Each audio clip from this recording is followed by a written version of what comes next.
সম্মানিত সভাপতি জনাব মোহাম্মদ আকরাম হোসেন, বাগেরহাট জেলা। আজকের অনুষ্ঠানের প্রধান অতিথি হিসেবে উনি আসন গ্রহণ করেছেন। আমরা জোরে করতালির মাধ্যমে ওনাকে অভিনন্দন জানাই। এই কাছে বিশেষ অতিথি আসন গ্রহণ করেছেন সম্মানিত উপজেলা নির্বাহী অফিসার ডক্টর মোহাম্মদ মিজানুর রহমান, মংলা উপজেলা। ওনাকেও আমরা করতালির মাধ্যমে অভিনন্দন জানাই। শান্তি কোঅর্ডিনেটর বাংলাদেশ, কেএনএস জার্মানি, ওনাকেও আমরা করতালির মাধ্যমে অভিনন্দন জানাই। আমাদের নৃত্যের দলকে অনুরোধ করছি।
আমাদের অতিথিদের ফুলের মাধ্যমে বরণ করে নেওয়া হচ্ছে। আমাদের নাচের দল ফুল চিনিয়ে বরণ করে নিচ্ছে এবং আমাদের ছোট ছোট ভাই বোনেরা ফুলের তোলার মাধ্যমে আমাদের অতিথিদের বরণ করে নিচ্ছে। আমরা ঘুরে আবার একটি করতালি দিই।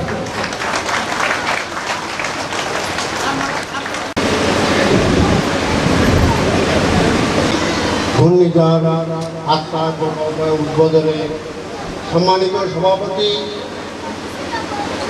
বাংলাদেশ ন্যাশনাল মিশনের পরিচালক ডক্টর সুকমল বিশ্বাস, আজকে আমাদের উদ্বোধনী অনুষ্ঠানের প্রধান অতিথি আমাদের বাগেরহাট জেলা প্রশাসক, আমাদের এই জেলার গার্জিয়ান মোহাম্মদ আকরাম হোসেন, উপস্থিত আছেন আমাদের মংলা উপজেলা নির্বাহী অফিসার ডক্টর মিজানুর রহমান, আরও উপস্থিত আছেন বাংলাদেশ মিশনের, আরও আমাদের মাঝে উপস্থিত আছেন উপজেলা মহিলা ভাইস চেয়ারম্যান মিসেস কামরুন্নাহার হাই, আমাদের অন্যান্য চেয়ারম্যান বৃন্দ, আমাদের মাঝে উপস্থিত আছেন মংলা থানা ভারপ্রাপ্ত কর্মকর্তা নিখিল চন্দ্র, আর আমাদের মাঝে উপস্থিত আছেন এলাকার এই অত্র ইউনিয়নের সদস্যবৃন্দ, সুধীবৃন্দ, সবাইকে আমার আন্তরিক শুভেচ্ছা। এই ইউনিয়নে এই আশ্রয় কেন্দ্র এই প্রথম, আমি প্রথমে ধন্যবাদ জানাই যারা এই আশ্রয় কেন্দ্র মুরব্বী জেলা প্রশাসক মোহাম্মদ আকরাম হোসেন আমাদের মাঝে আজ উপস্থিত হয়েছে এই ঘূর্ণিঝড় আশ্রয় কেন্দ্রের উদ্বোধন করতেছে। আমি আরও ধন্যবাদ জানাই নেজরিন মিশনকে, যেহেতু আমি দেখেছি গত সিডার এবং আইলায় তারা স্বচ্ছতার সাথে কাজ করেছে আমাদের ইউনিয়নে। এই জন্য আমি কৃতজ্ঞতার সাথে আমি আমার ইউনিয়নের পক্ষ থেকে তাকে স্বাগত এবং ধন্যবাদ জানাই। আমি আরও আদা করতেছি আমাদের জেলা হিলফেড এর সহায়তায় বাংলাদেশ ন্যাচারাল মিশন কর্তৃক প্রতিষ্ঠিত এই কমিউনিটি বেসড ঘূর্ণিঝড় আশ্রয় কেন্দ্রের উদ্বোধনী অনুষ্ঠানে আমাদের মাঝে উপস্থিত আছেন বাগেরহাট জেলার সুযোগ্য জেলা প্রশাসক স্যার এখানে উপস্থিত আছেন পর্যায়ের কর্মকর্তাবৃন্দ, মংলা থানার ভারপ্রাপ্ত কর্মকর্তা, সুন্দরবন এবং চিংলা ইউনিয়নের সম্মানিত ব্যস্ততার মাঝেও ওনার আন্তরিকতার যে প্রমাণ দিয়েছেন এখানে উপস্থিত থেকে, এই ঋণ আমাদের শোধ করার মতো নয়। কারণ হলো জুন মাসের শেষের দিকে জেলা প্রশাসক মহোদয়রা কখনোই নিঃশ্বাস ফেলারও সময় পায় না, এত ধরনের ব্যস্ততা থাকে। সেই ব্যস্ততার ভিতরেও স্যার এই মংলাবাসী টানে এসেছেন। আমি বাংলাদেশ নেজারিন মিশন, এটা সঠিক উচ্চারণ হবে নেটসারিনে মিশন, জার্মান ভাষা। সেই নেজারিন মিশন তারা জেলা প্রশাসক মহোদয়কে এবং আমাকে এখানে প্রধান অতিথি ও বিশেষ অতিথি হিসাবে আমন্ত্রণ জানানোর জন্য তাদের প্রতি আমি আমার কৃতজ্ঞতা প্রকাশ করছি। আরো কৃতজ্ঞতা প্রকাশ করছি যে তাদের এই প্রথম সাইক্লোন শেল্টার মংলাতে প্রস্তুত করার জন্য। সেই উষালগ্ন থেকেই আমরা বিভিন্ন ধরনের প্রাকৃতিক দুর্যোগের সম্মুখে। আপনারা জানেন বিভিন্ন ধর্মগ্রন্থ আছে, সেই নূহ নবীর আমলে নূহের কিস্তি যেটা কৃষ্ণ সাগরে ভাসিয়ে দেওয়া হয়েছিল জোড়ায় জোড়ায় প্রাণী নিয়ে, সেই সাইক্লোন বা ঝড় থেকে রক্ষার জন্য। ঝড় যা আছে এরিয়া হলো এই গ্যাঞ্জেটিক ডেল্টা, যেটাকে বলে গঙ্গোত্রীয় বদ্বীপ বা গঙ্গোত্রীয় উপত্যকা। পৃথিবীতে আরো বড় বড় উপত্যকা বা ডেল্টা আছে, যেমন সবচেয়ে বেশি পানি প্রবাহিত হয় অ্যামাজনিয়ান বেসিন, যেটা দক্ষিণ আমেরিকায় অবস্থিত। এরপরে কঙ্গো বেসিন, যেটা ঘানা, নাইজার এবং কঙ্গোতে অবস্থিত। কিন্তু ওই এলাকার চেয়েও এই যে গ্যাঞ্জেটিক ডেল্টা যেখানে আমরা অবস্থিত, এই জায়গাটাই সবচেয়ে বেশি ক্ষতিগ্রস্ত। কারণ হলো গ্লোবাল ওয়ার্মিং। এই গ্লোবাল ওয়ার্মিং এর ফলে 3 থেকে 5 মিলিমিটার করে পৃথিবীর এই যে প্রতি বছরে সমুদ্রের যে উচ্চতা এটা বৃদ্ধি পেয়েছে।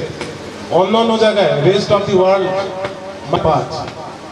এবং আপনারা জানেন যে বে অফ বেঙ্গল বা প্রশান্ত বঙ্গোপসাগরের যে কন্টিনেন্টাল শেলফ বা মহাসাগরীয় সোপান বলে, এখানে 108টা সোয়াম্পি আইল্যান্ডস আছে। এর ভিতরে 5টা আইল্যান্ড বা দ্বীপ ইতিমধ্যে কিন্তু পানির নিচে ডুবে গেছে। গত বছরের জানুয়ারি মাসে, যেটা হারিয়াবাঙ্গা নদীর মোহনায় ভারত বলে নিউমোর আইল্যান্ড এবং আমরা যেটাকে বলি দক্ষিণ তালপট্টি, এটা কিন্তু অলরেডি পানির নিচে ডুবে গেছে। এবং এই আইল্যান্ডের এরিয়া ছিল 81 বর্গ কিলোমিটার। এছাড়া আরো কয়েকটি আইল্যান্ড ডুবে গেছে, যেমন সুভাষঘাতি একটা দ্বীপ আছে, এরপরে সাগার আইল্যান্ড, তারপরে বেডফোর্ড, এই ধরনের কয়েকটা আইল্যান্ড ইতিমধ্যে ডুবে গেছে। এবং আরো 500টা প্রায় 20 থেকে 24% এরিয়া কিন্তু পানির নিচে অলরেডি চলে গেছে। আপনারা জানেন যে ট্রুবেল একটা রাষ্ট্র আছে যেটা প্যাসিফিক রিজিয়নে বা প্রশান্ত মহাসাগরে অবস্থিত। ওরা কিন্তু আরো 10 বছর আগে ওই রাষ্ট্র হঠাৎ এই এলাকার কমিউনিটিকে দিয়েই এই ম্যানেজমেন্ট করা হয়েছে এবং ভবিষ্যতে করা হবে। তবে আমি মনে করি এই যে ওনাদের এই যে ম্যানেজমেন্ট, এটা বর্তমান যুগোপযোগী এবং ওনাদেরকে আমরা সাধুবাদ জানাই এই ধরনের ব্যবস্থাপনার জন্য। এবং এটা সারা পৃথিবীতেই বর্তমানে, বিশেষ করে যে রেইন ফরেস্ট এরিয়া আছে, এই এলাকাকে সংরক্ষণ করার জন্য এখন এই কমিউনিটি বেসড ম্যানেজমেন্ট, এটাই সবচেয়ে বেস্ট ম্যানেজমেন্ট। আরো কিছু ম্যানেজমেন্ট আছে, আমি সেগুলোর দিকে যাবো না। তারপরে আমি এই যে বৃষ্টির ভিতরে আপনারা সবাই একটু কষ্ট করে আমাদের জন্য সকাল থেকে অপেক্ষা করছেন। স্যারের আরো একটা প্রোগ্রাম ছিল ভাগেরহাটে, এবং আপনাদের এই আন্তরিকতার জন্য, এই যে ধৈর্য ধরার জন্য, সবকিছুর জন্য আমি আরো একবার ধন্যবাদ জ্ঞাপন করে আমি আমার বক্তব্য শেষ করছি। আল্লাহ হাফেজ। বিশেষ অতিথি ডক্টর মোহাম্মদ মিজানুর রহমানের হাতে উপজেলা নির্বাহী অফিসার মংলা উপহার তুলে দিচ্ছেন বাংলাদেশ নাজির মিশনের সম্মানিত পরিচালক।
বুকে পথে চিবুকে হবে সে উতলা ও পথে চিবুকে হবে সে উতলা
শুভ উদ্বোধন হয়ে গেল। এখন ফলক উন্মোচনের পর্ব শেষ হচ্ছে।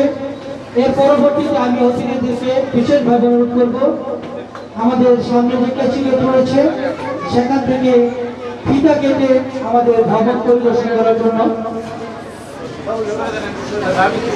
এর সাথে সাথে আমি আরেকটি বিষয় বলতে চাই, আপনারা দয়া করে সবাই একসাথে উপরে যাবেন না, সবার জন্যই ভবন উন্মুক্ত থাকবে। শুধু বিশেষ অতিথি, প্রধান অতিথি সহ অন্যান্য কয়েকজন আপনারা ভবনে যাবেন, পরিদর্শন করবেন এবং উপরে খুব ক্ষুদ্রভাবে ব্যবস্থা করা হয়েছে। আমি অতিথিদের অনুরোধ করব সেখানে অংশগ্রহণ করার জন্য। এখান থেকে আমাদের প্রধান অতিথি, বিশেষ অতিথি এবং নিমন্ত্রিত অতিথিগণ আমাদের কানাইনগর যে অফিস রয়েছে বাংলাদেশ নাজরুল মিশনের সেখানে যাবে। সেখানে আমাদের নির্ধারিত অতিথিদের জন্য দুপুরে আহারের ব্যবস্থা রয়েছে। তাই আমি প্রধান অতিথি, বিশেষ অতিথি সহ আমাদের সম্মানিত পরিচালকদের